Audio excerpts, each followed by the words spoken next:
네, 오늘 말씀은 드디어 이제 다윗의 군대와 압살롬의 군대가 싸우고 그 결과가 어떻게 되었는지를 보여주는 장면입니다.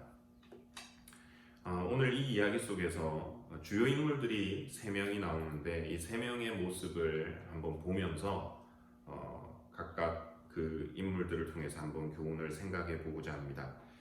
먼저 살펴볼 인물은 다윗입니다. 후세의 도움으로 무사히 강을 건너서 다윗이 이제 진짜 목숨을 부지를 했습니다. 그리고 한밤의 습격에 대한 어떤 대비가 아니라 압살롬이 이끄는 그 쿠데타 세력과 이제 전면전을 준비하게 됐습니다. 다윗이 그래도 자기에게 있는 사람들을 이렇게 모아 보니까 그 인원이 결코 적은 인원이 아니었습니다. 백부장, 천부장들을 세울 만큼 부대가 있었고, 그리고 부대도 세 부대로 나눌 정도로 인원이 되어졌습니다. 그래서 자기가 데리고 있던 장수들 3명을 세웠습니다. 자기의 군대 장관이었던 요압, 또 요압의 동생이었던 아비세, 그리고 군사들을 데리고 왔었던 이때, 이렇게 3명에게 세 부대를 나누어서 맡기고 군사들도 100명씩, 1000명씩 이렇게 내보낼 정도로 다윗에게도 군사가 있었습니다. 그리고 다윗도 전투에 참여하려고 했는데 그 지휘관들과 이제 주변의 핵심 참모들이겠죠. 극구 말리는 겁니다. 전투에 나가서 싸워도 사람들이 자기들은 신경을 쓰지 않을 거라는 겁니다. 10,000명이 죽어도 신경 쓰지 않고 오로지 다윗 왕에게만 집중을 할 거기 때문에 결코 나가지 말고 있어 달라. 그리고 성에 있다가 혹시라도 자기들이 위험하면 와서 도와달라라고 이야기를 했습니다. 전쟁에서 대장이 죽으면 끝나는 거니까 그러마하고 다윗은 성에 있기로 하고 군사들을 내보냈습니다. 근데 다윗이 전투에 나가지 않은 이유가 그냥 단순히 자기의 목숨을 위해서 이 사람들이 말한 그것 하나만이었을까? 가만히 생각을 해보니까 또 다른 이유도 있었을 것 같습니다. 그게 뭐냐면 압살롬을 위해서. 그러니까 만약에 전쟁에 나가서 딱 맞닥뜨렸는데 자기가 자기 손으로 아니면 옆에 있는 군인들과 더불어 아들을 죽여야 되는 상황이 올 수도 있잖아요. 그러니까 그냥 그 사람들의 말에 마지못해 동의하는 식으로 해서 자기는 싸움에서 이렇게 빠져나온 게 아닌가 싶습니다. 전장에서 사랑하는 아들을 적으로 만난다라고 하는 것 쉬운 일이 아닙니다. 저희가 살펴본 대로 압살롬은 아버지 다윗을 대적하기 위해서 아히도벨 또 후세도 부르고 다른 사람들의 의견을 들어서 작전을 짰습니다. 군사 작전을 짜고 의논을 했습니다. 반대로 생각해 보면 다윗은 그러지 않았을까요?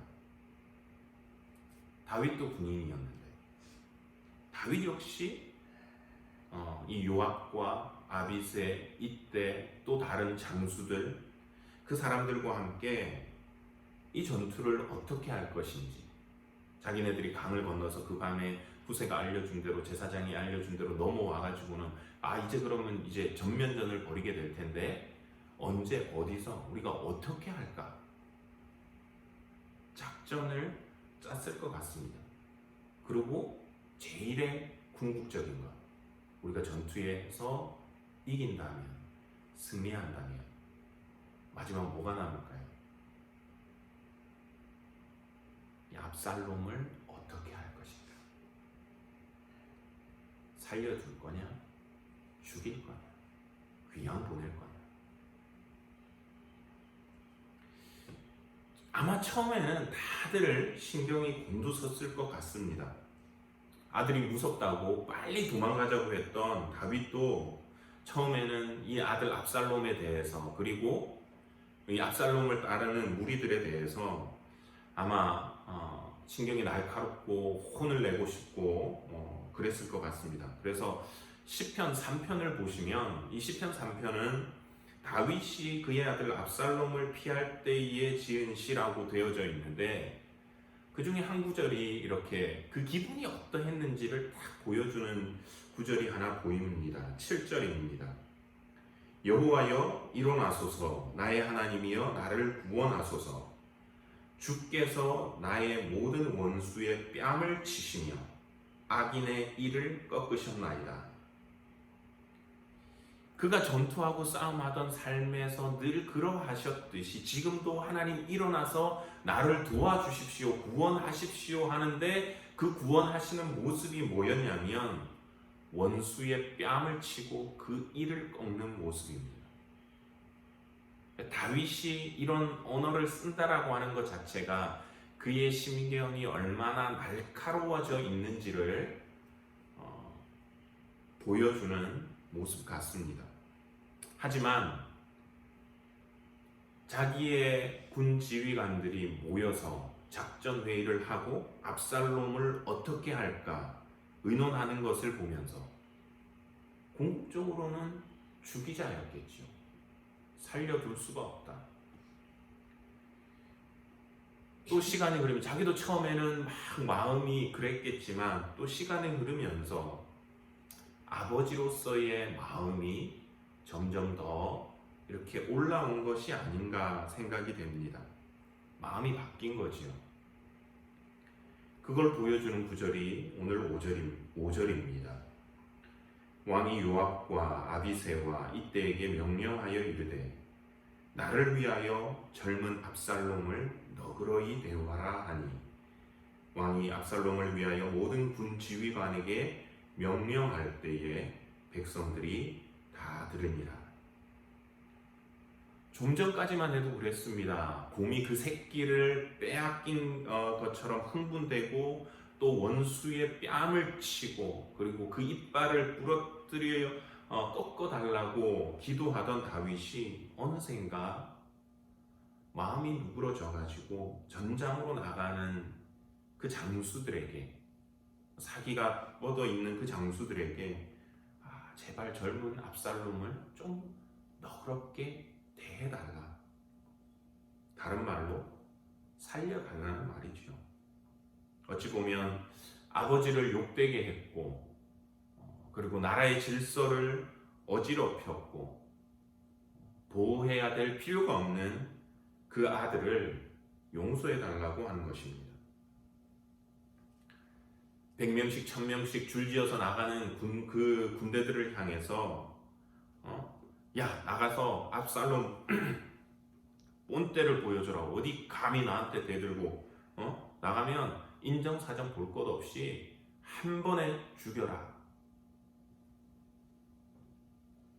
이것이 아니라 그 군대들이 나갈 때 제발 나를 봐서라도, 압살롬을 보지 말고 나를 봐서라도 이 압살롬을 너그러이 대해달라, 용서해달라, 살려라 하는 이야기를 하는 겁니다. 당시의 기분으로는 도저히 용서할 수 없지만 다윗은 사랑 안에서 그리고 그 관계 안에서 이 압살롬을 용서하고 받아들이고 있는 것을 봅니다. 우리는 이 다윗의 이 모습을 통해서 바로 하나님 아버지의 마음을 볼 수가 있습니다. 어떤 마음이냐?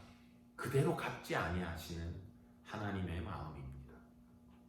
시편 103편 8절부터 10절은 이렇게 이야기를 하고 있습니다.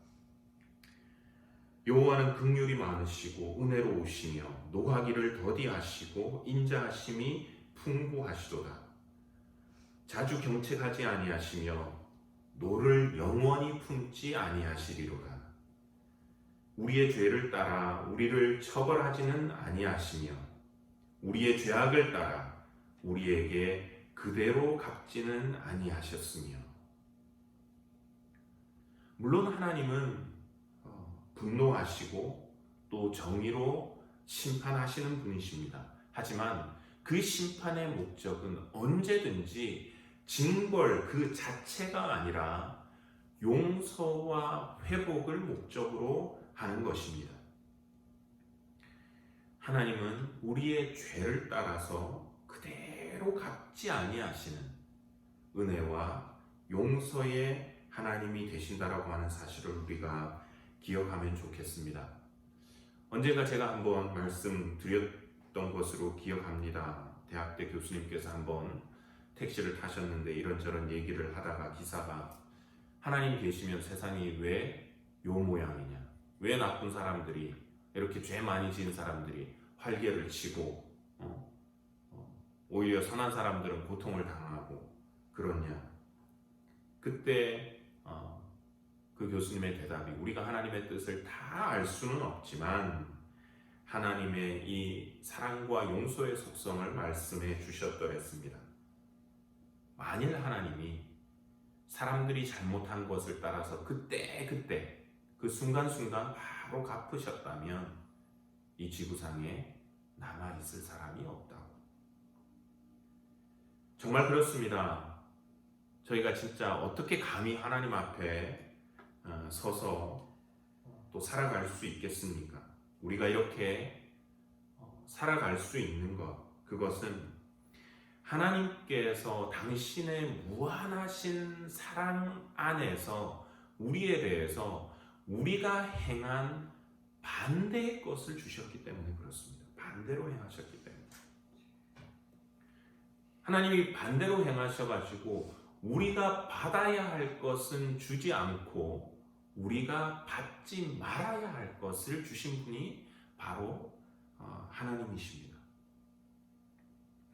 하나님은 당신의 자비하심 가운데서 범죄한 우리가 당연히 받아야 되는 그 죽음이라고 하는 형벌을 주시지 않으셨고, 당신의 사랑하심 속에서 우리가 결코 받을 수 없는, 우리의 죄 때문에 받을 수 없는 사랑과 용서와 구원을 저희들에게 허락하셨음을 봅니다. 이번 한 주 또 살아가시면서 다시 한번 우리 하나님의 은혜를 바라보고 감사하고 그 은혜로 인해서 힘을 얻을 수 있는 한 주가 되기를 소원합니다.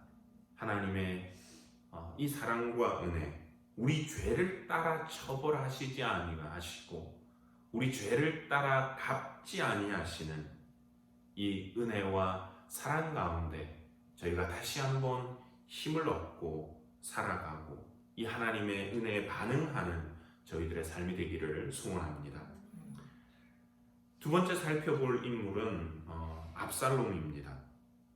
오늘은 이 압살롬의 이 마지막을 보여주는데 그가 이제 자기는 어쨌든 몰랐지만 이 아버지 앞에 용서하려고 하는 이 아버지 앞에 마지막 순간에 어떻게 했어야 됐는지, 그 모습을 통해서 다시 한번 우리가 하나님 앞에 우리 자세가 어떻게 해야 되는지를 투영해 볼 수가 있습니다.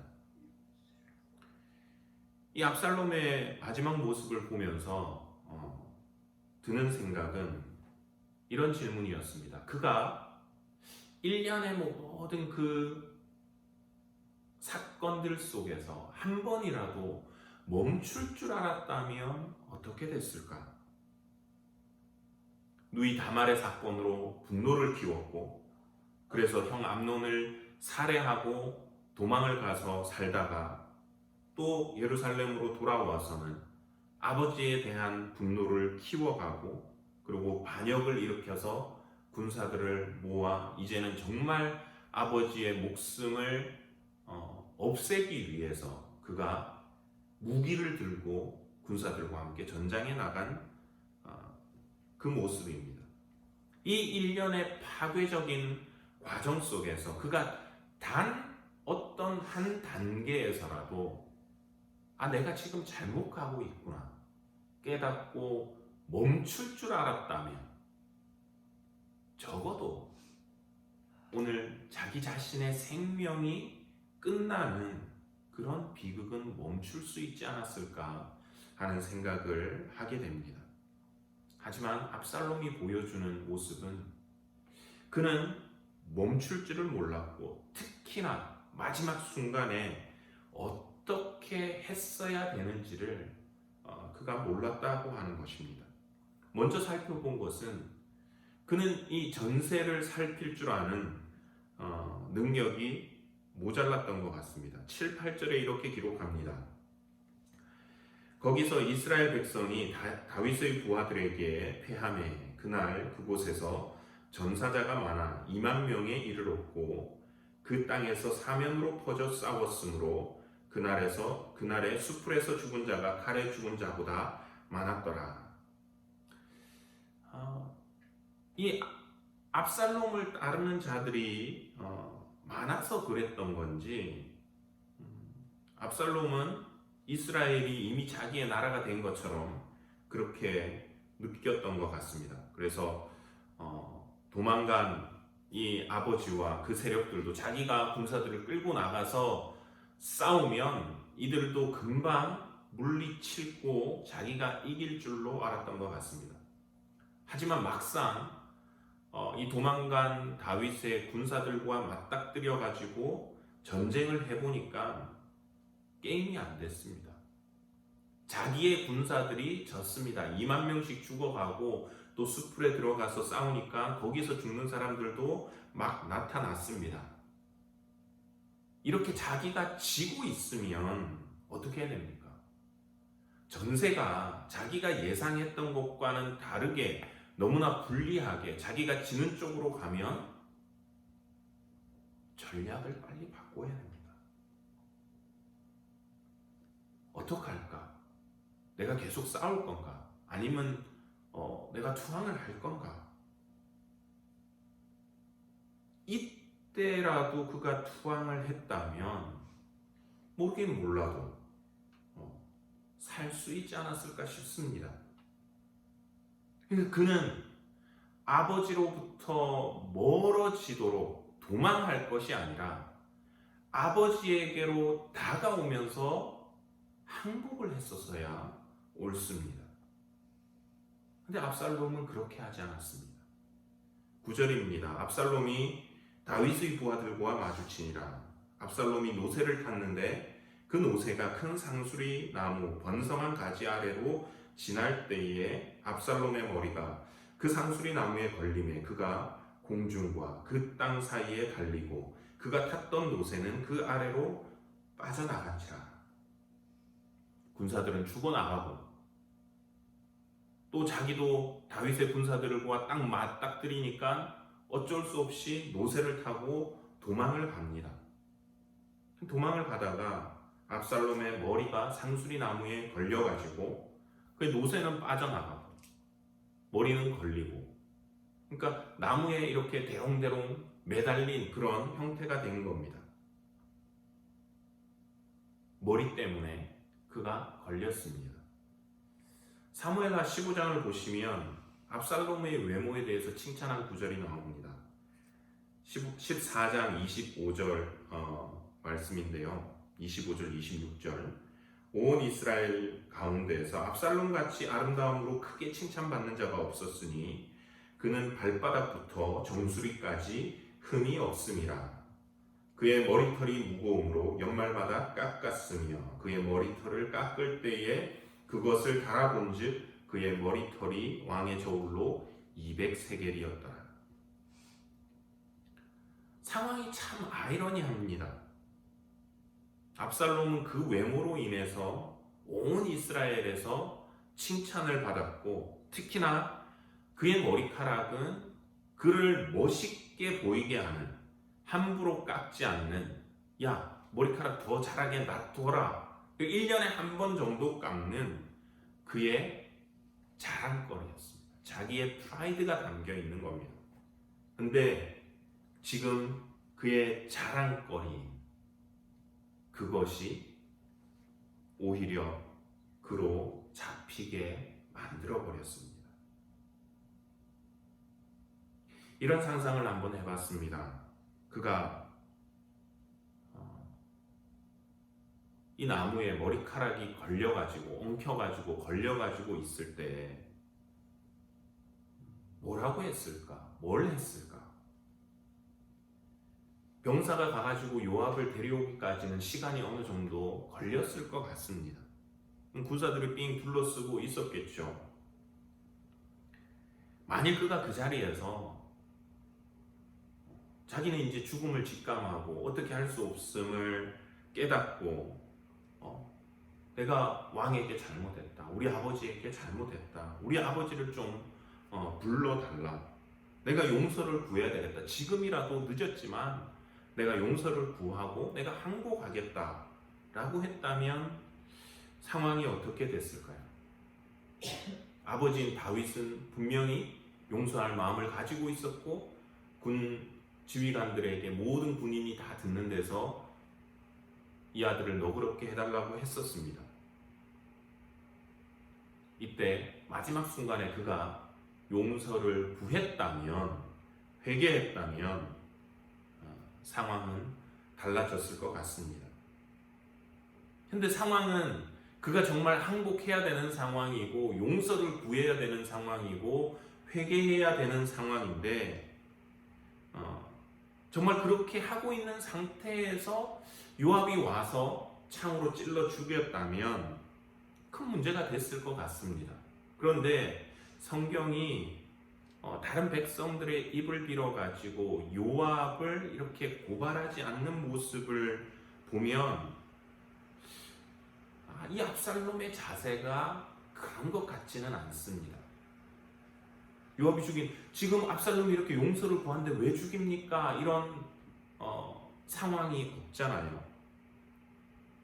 그러니까 아마 그는 계속해서 자기의 어떤 그 왕에 대해서 반항하는 마음을 계속 가졌던 것 같습니다.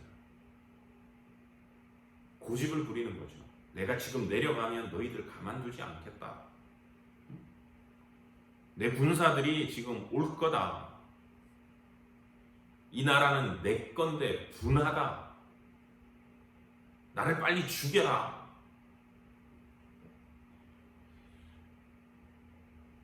끝까지 어쩌면 그 교만에 쩔어서 자기를 왕으로 삼겠다고 따르던 그 사람들을 생각하며 이 나라는 내 거다. 내가 왕이 될 것이다. 교만에 쩔어서 끝까지 그가 객기를 부린 것이 아닌가 추측을 해봅니다. 이것이 정말 그의 마지막의 모습이었다면 압살롬은 끝까지 회개할 줄을 모르는 완고한 사람이었습니다. 용서하려는 아버지 다윗 앞에 그는 자기가 잘못했다고, 아니 잘못했다 말도 아니고 나 항복하겠다고 손만 들기만 했었어도 그는 살 수 있었을 것입니다. 여기서 우리는 또 다른 영적인 진리를 깨닫습니다. 우리의 죄를 묻지 아니하시고 용서하시려는 하나님 아버지 앞에 우리가 할 일은 교만에 사로잡혀가지고 완고하게 버티는 것이 아니라 하나님으로부터 도망가려는 것이 아니라 하나님 앞으로 나와서 회개하고 항복하고 용서를 구하는 그것이 바로 우리가 살 길이라고 하는 것입니다.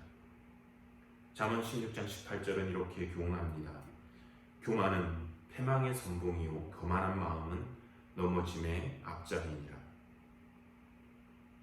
우리의 자랑거리가 이 압살롬의 자랑거리였던 이 머리카락이 그를 사로잡았던 것처럼 우리의 자랑거리가 나의 발목을 잡고 나로 넘어지게 하고 오히려 독이 되게 하고 교만이 눈을 가리어서 나의 상황을 똑바로 보지 못하게 해서 결국은 멸망에 이르지는 않는지 우리가 늘 우리 자신을 점검할 수 있으면 좋겠습니다. 그래서 회개해야 할 때에 진실로 회개할 수 있는 저와 여러분들의 심령이 되기를 소원합니다.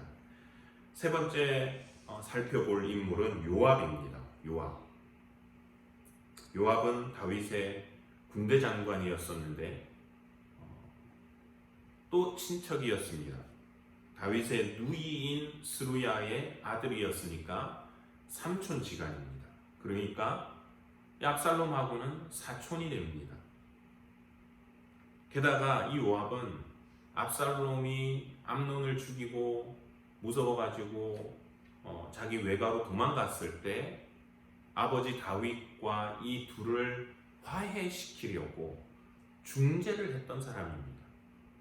누구의 여인을 데려와서 왕에게 이렇게 얘기해라 할 정도로 그가 그런 중재를 해줬던 사람이 바로 이 요압이었습니다.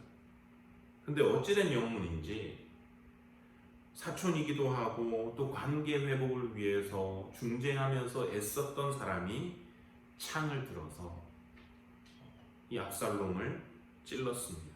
14절입니다. 요압이 이르되 나는 너와 같이 지체할 수 없다 하고 손에 작은 창 셋을 가지고 가서 상수리 나무 가운데서 아직 살아있는 압살롬의 심장을 찌르니. 비록 처음에는 이 아버지 다윗과 아들 압살롬을 중재하려고 하고 뭔가를 하려고 했지만 압살롬이 이제 이렇게 극단적으로 가니까 요압 입장에서는 위협도 느끼기도 하고 또 배신감도 느꼈을 것 같습니다.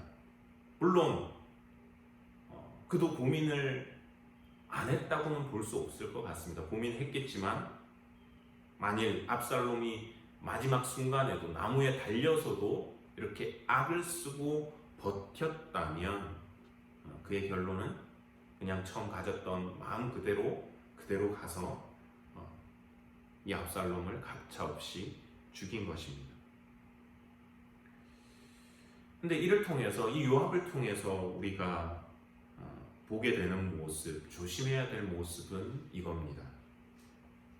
그는 왕의 명령을 무시했다라고 합니다.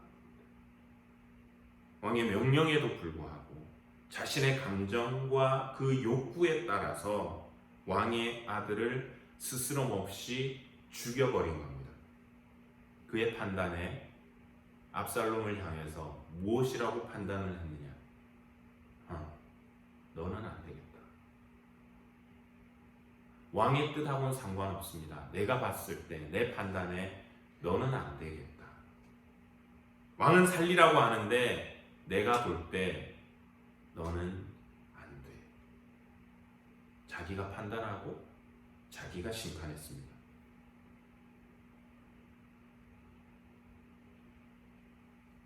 이것을 통해서 우리의 자세는 어떠한지 한번 돌아볼 수 있으면 좋겠습니다. 다윗처럼 하나님도 우리가 우리의 삶을 살아가면서 우리에게 주신 부탁이 있습니다. 모든 계명 중에 으뜸인 계명, 하나님을 사랑하는 것 한 가지, 그리고 우리 주변에 내 이웃을 내 몸과 같이 사랑하라라고 하신 것. 주님이 이 땅에 오셔서 그것을 친히 보여주셨습니다.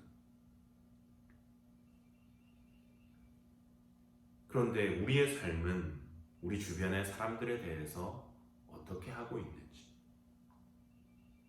하나님께서는 우리에게 우리 같은 목장 식구들을, 또 같은 교회 사람들을, 우리 주변에 있는 사람들에 대해서 사랑하라고 명령하셨는데 우리의 말과 행동은 너는 안 돼, 너 말고 라고 하지는 않는지. 하나님은 우리에게 명령하시기를 섬기라고 하셨는데 우리의 언행은 너 말고 너는 안 돼 라고 하지는 않는지. 왕은 용서하라고, 하나님은 우리에게 용서하라고 하셨는데 이 요압처럼 너는 안 되겠어. 너는 빼고. 우리가 이렇게 살아가고 있지는 않는지 이 요압을 통해서 한번 돌아볼 수 있기를 원합니다. 그리고 더 나아가서 이런 사람들의 속임수에 넘어가지 않기를 바랍니다. 압살롬이 머리카락 때문에 나무에 걸려 달려 있을 때 한 병사가 얼른 가서 요압에게 고했습니다. 그때 요압이 이렇게 말했습니다. 11절입니다. 요압이 그 알린 사람에게 이르되 내가 보고 어찌하여 당장에 쳐서 땅에 떨어뜨리지 아니하였느냐? 내가 내게 은 10개와 띠 하나를 주었으리라 하는지라. 요압이 하는 이 말은 지금 그 보고를 받고 야 그거 왜 안 했어? 내가 그럼 이렇게 할 텐데 몰랐잖아요. 그러니까 이 말이 있다는 것은 이미 요압이 어떤 말을 퍼뜨렸는지를 우리가 짐작을 할 수 있게 해주는 말입니다. 그러니까 이미 압살롬을 발견하면 죽여라. 죽이는 사람은 은 10개와 띠 하나를 상으로 받을 거다. 군인들 내부적으로는 그런 얘기가 돌았던 것 같습니다.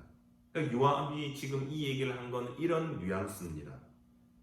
야, 압살롬 바로 죽이면 내가 상 준다는 그 얘기 너는 못 들었어? 아이고 죽였으면 네가 그 상 받지 하는 그런 뉘앙스인 거죠. 하지만 이 병사는 자신의 입장을 분명하게 요압에게 전달합니다. 첫째, 압살롬을 죽이는 것은 왕의 뜻이 아니었습니다. 두 번째, 내가 만일 그렇게 했다면 당신도 나중에는 왕 앞에서 내 편을 들어주지 않았을 겁니다. 책임지지 않을 겁니다. 즉, 내가 죽인다고 해서 당신이 주는 상을 받을 수 있을런지 모르겠지만 나는 왕이 내게 상을 내린다고 생각하지 않습니다. 간혹 우리는 나보다 힘이 있거나 지위가 높거나 능력이 있는 사람들이 하자고 하는 대로 별 생각 없이 따라갈 때가 있는 것을 봅니다. 특히나 인간관계 속에서 사람들을 따돌릴 때 터줏대감 역할을 하는 사람들이 그런 것을 잘하는 것을 또 봅니다. 야, 저 사람 좀 이상하다. 상대하지 마. 그냥 놔둬. 그냥 뭐라 그래도 신경 쓰지 말고 넌 그냥 내 옆에서 이렇게 해. 내 말만 잘 들으면 돼. 저기 가지 마. 하지만 이 병사는 요압과는 다른 분명한 교훈을 저희들에게 줍니다. 그가 듣고 따라야 했던 명령은 장군의 명령이 아니라 왕의 명령이었습니다. 그가 바라봐야 됐던 상급은 장군이 주는 그 상급이 아니라 왕이 주는 상급이었다라고 하는 것입니다. 원하기는 저희들의 신앙 속에서 하나님의 말씀보다 야 하나님 말씀 안 들어도 돼. 그때는 이렇게 하면 돼. 내 말만 들어. 안 해도 돼. 하는 그런 사람의 말을 듣는 것이 아니라 하나님의 말씀을 잘 듣고 그 명령대로 살아갈 수 있는 우리의 삶이 되기를 바랍니다. 속이는 자들의 보장되지 않은 그 상을 바라보는 것이 아니라 왕이신 하나님의 영원하신 상급을 바라보고 저희가 그 말씀대로 따라가며 순종할 수 있는 저와 여러분들의 삶이 되기를 소원합니다. 하나님 아버지의 무한하신 사랑 앞에 우리가 회개해야 될 때 회개함으로 그 앞에 나아갈 수 있기를, 그리고 또 그렇게 살지 못하는 사람들에 대해서 하나님의 주신 명령을 가지고 그 사람들을 대하고 살아가는 저희들의 삶이 되기를 소원합니다. 기도하겠습니다. 하나님 아버지, 은혜를 감사합니다. 오늘도 이 시간 저희들을 당신 앞으로 모아주시고 또 이렇게 말씀 속에서 교훈을 얻게 하심을 감사합니다. 하나님, 오늘은 다윗, 압살롬, 또 요압, 그리고 한 병사의 모습을 통해서 배워 봅니다. 다윗을 통해서 우리를 용서하시기를 원하시는 하나님 아버지를 느낍니다.